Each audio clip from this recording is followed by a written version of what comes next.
Wakil Presiden Republik Indonesia Gibran Rakabuming Raka menyatakan siap menjalankan tugas memimpin percepatan pembangunan di Papua.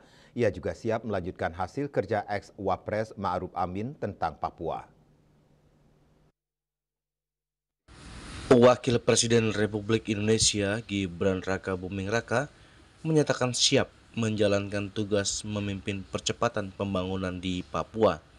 Ia juga siap melanjutkan hasil kerja ex-Wapres Ma'ruf Amin tentang Papua.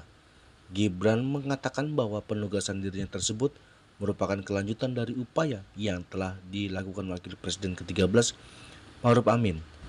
Gibran juga menyampaikan bahwa jajarannya di Sekretariat Wakil Presiden yang berada di bawah koordinasinya sudah kerap menjalankan berbagai kegiatan di Papua, di antaranya mengirimkan alat sekolah, laptop, dan mengecek kesiapan program makan bergizi gratis di sejumlah wilayah di Papua seperti Sorong dan Merauke. Siap ditugaskan dimanapun, kapanpun, dan saat ini kita nunggu perintah berikutnya. Kita siap. Ada update informasi kapan akan ke Papua, Mas? Rencananya dalam waktu dekat atau seperti apa, Mas? Ya, misalnya.